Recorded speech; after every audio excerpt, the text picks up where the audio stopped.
En ce moment, dans tous les pays, on réforme l'enseignement public. À cela, deux raisons. La première est économique.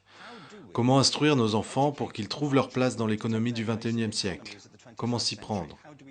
Et ce, alors même que nous sommes incapables de prévoir à quoi ressemblera l'économie la semaine prochaine, comme l'a démontré la crise récente.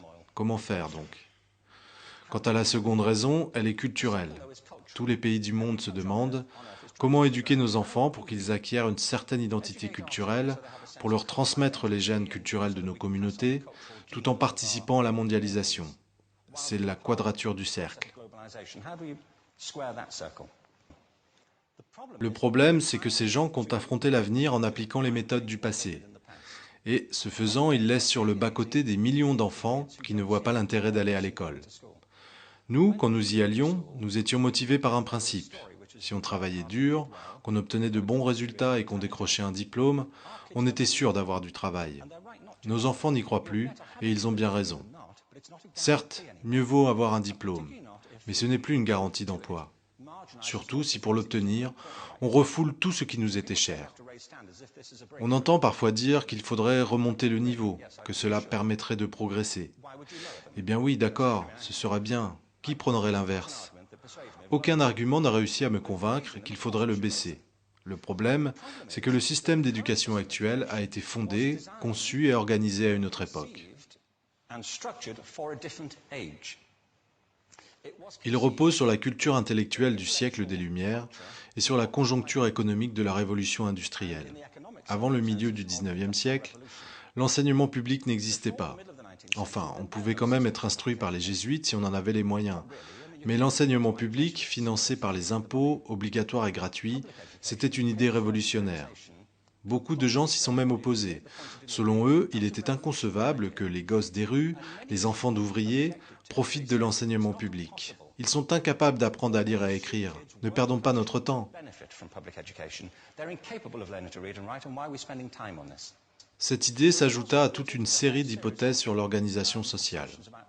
Fondée sur les nécessités économiques de l'époque, elle fut renforcée par une conception intellectuelle de l'esprit, issue en grande partie de la notion d'intelligence selon les Lumières. Être véritablement intelligent, c'était raisonner selon une logique déductive et maîtriser les humanités, comme on disait. C'est ce qu'on appelle aujourd'hui les compétences intellectuelles. Cette notion est gravée dans le marbre de l'enseignement public. On classe les gens dans deux catégories, scolaires et non scolaires, intelligents et non intelligents. Résultat, de nombreuses personnes très douées sont persuadées d'être bêtes, car elles ont été évaluées selon cette seule conception. L'édifice repose donc sur deux piliers, économiques et intellectuels. J'estime que ce modèle a bouleversé la vie de beaucoup de gens, parfois dans le bon sens. Quelques-uns en ont tiré un grand bénéfice, mais pas les autres. Ceux-là sont frappés par une épidémie contemporaine, à la fois intempestive et imaginaire, le TDAH, trouble déficitaire de l'attention avec hyperactivité. Voici une carte des cas de TDAH aux États-Unis, ou plutôt des diagnostics de TDAH. Ne nous méprenons pas, je ne nie pas l'existence du TDAH. Je ne suis pas compétent pour affirmer une chose pareille. La grande majorité des psychologues et des pédiatres affirment que cela existe, je le sais, même si le débat reste ouvert.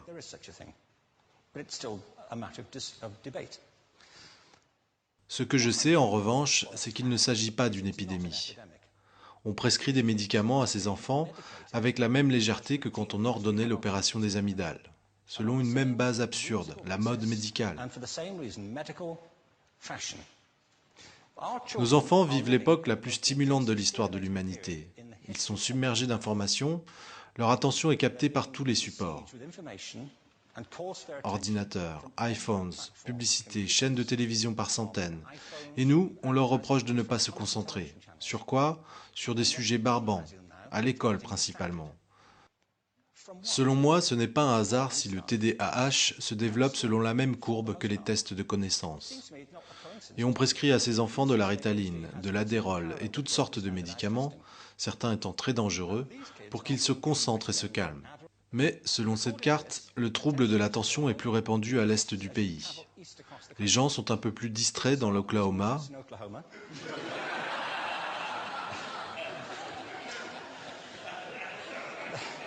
Ils n'arrivent pas à réfléchir dans l'Arkansas et à Washington, ils ont perdu la tête. Mais là, les causes sont probablement différentes.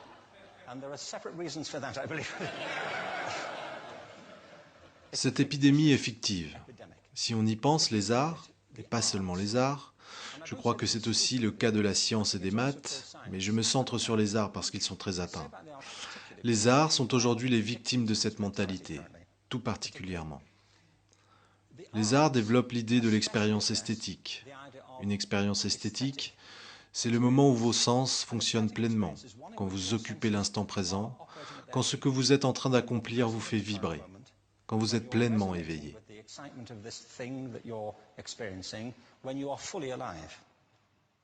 L'anesthésie, c'est l'extinction de vos sens, l'inertie face à ce qui vous entoure.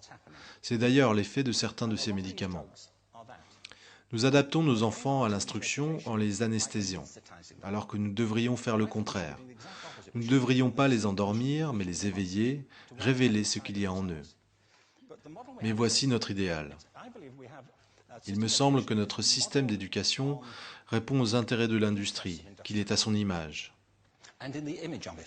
En voici quelques exemples. Les écoles sont calquées sur les usines. On y sonne la cloche, les salles sont séparées, on enseigne les matières isolément. Nous instruisons toujours les enfants par classe.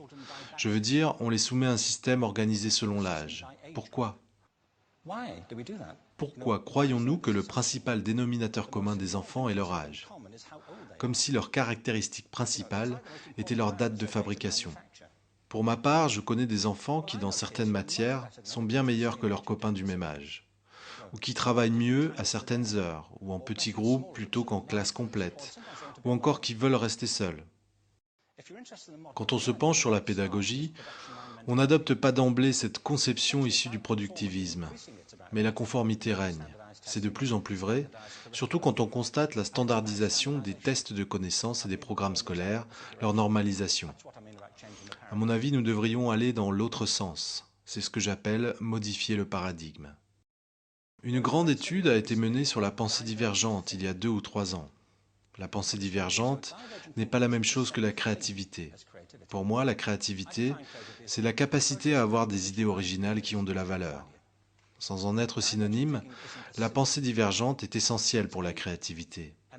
Il s'agit de l'aptitude à formuler un grand nombre de réponses à une question, à considérer cette question sous plusieurs angles, ce qu'Édouard de Bono appelait la pensée latérale, à penser autrement que selon des voies linéaires ou convergentes, à concevoir plusieurs réponses et non une seule.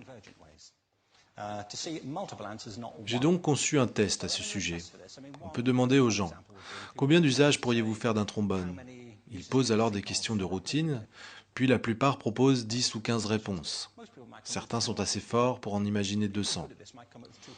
Pour en arriver là, ils s'interrogent. Et si le trombone mesurait 60 mètres de haut ? S'il était en caoutchouc mousse ? Est-ce que l'on doit s'en tenir au trombone tel qu'on le connaît, Jim ? Le test fonctionne ainsi. C'est exposé dans un livre intitulé Breakpoint and Beyond, le point de rupture et au-delà. 1500 personnes ont été étudiées. Selon le protocole de l'expérience, celles qui dépassaient un certain niveau étaient considérées comme des génies de la pensée divergente. J'ai une question pour vous. Quel pourcentage des 1500 sujets ont atteint le niveau du génie ? Un dernier détail, c'était des enfants de maternelle. Qu'est-ce que vous diriez ?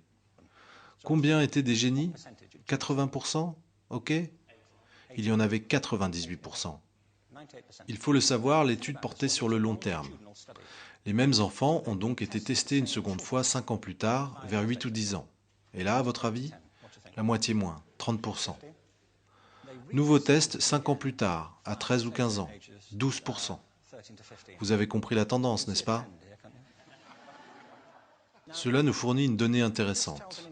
En effet, on aurait pu supposer que l'évolution se ferait en sens inverse, non ?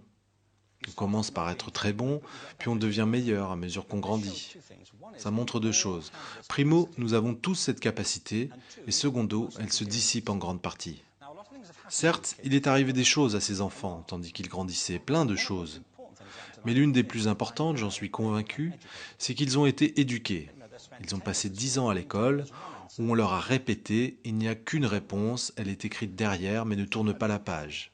Et ne copie pas, c'est de la triche. Hors de l'école, on appelle ça de la coopération. Mais à l'école, alors là, ce n'est pas l'effet de la volonté des professeurs, c'est comme ça, c'est tout. C'est gravé dans le marbre de l'éducation. Or, nous devons envisager autrement les capacités humaines, dépasser cette vieille scission entre compétences intellectuelles et non intellectuelles. Ce n'est qu'une abstraction, une théorie, un mode de sélection. Regardons enfin les choses en face, tout ça, c'est un mythe. Ensuite, nous devons reconnaître que la plupart des acquisitions de base se font en groupe, que la coopération alimente le développement. Si nous atomisons les gens, si nous les séparons et si nous les jugeons individuellement, nous les séparons de leur environnement éducatif naturel. Enfin, tout repose sur la culture de nos institutions, sur leurs habitudes autant que sur le milieu dans lequel elles fonctionnent.